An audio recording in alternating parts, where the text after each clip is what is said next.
खजाने की खोज। एक गांव में एक रामलाल नाम का एक किसान अपनी पत्नी और 4 लड़कों के साथ रहता था। रामलाल खेतों में मेहनत करके अपने परिवार का पेट पालता था, लेकिन उसके चारों लड़के आलसी थे, जो गांव में वैसे ही इधर उधर घूमते रहते थे। एक दिन रामलाल ने अपनी पत्नी से कहा कि अभी तो मैं खेतों में काम कर रहा हूँ, लेकिन मेरे बाद इन लड़कों का क्या होगा? इन्होंने तो कभी मेहनत भी नहीं करी, ये तो कभी खेत में भी नहीं गए। रामलाल की पत्नी ने कहा कि धीरे धीरे ये भी काम करने लगेंगे। समय बीतता गया और रामलाल के लड़के कोई काम नहीं करते थे। एक बार रामलाल बहुत बीमार पड़ गया। वो काफी दिनों तक बीमार ही रहा। उसने अपनी पत्नी को कहा कि वो चारों लड़कों को बुलाकर लाए। उसकी पत्नी चारों लड़कों को बुलाकर लाई। रामलाल ने कहा, लगता है कि अब मैं ज्यादा दिनों तक जिंदा नहीं रहूंगा।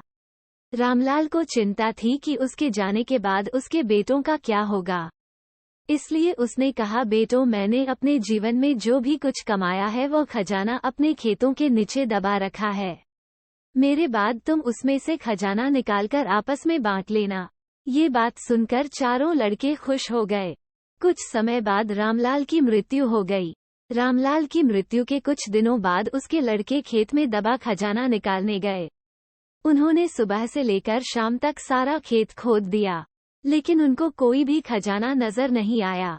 लड़के घर आकर अपनी माँ से बोले, माँ, पिताजी ने हमसे झूठ बोला था। उस खेत में हमें कोई खजाना नहीं मिला।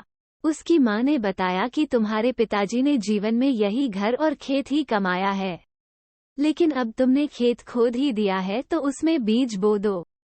इसके बाद लड़कों ने बीज बोए और माँ के कहेनुसार उसमें पानी देते गए। कुछ समय बाद फसल पककर तैयार हो गई, जिसको बेचकर लड़कों को अच्छा मुनाफा हुआ, जिसे लेकर वो अपनी माँ के पास पहुँचे। माँ ने कहा कि तुम्हारी मेहनत ही असली खजाना है, यही तुम्हारे पिताजी तुमको समझाना चाहते थे। सीख, हमें आलस्य को त्याग कर मेहनत करना चाहिए। मेहनत ही इंसान की असली दौलत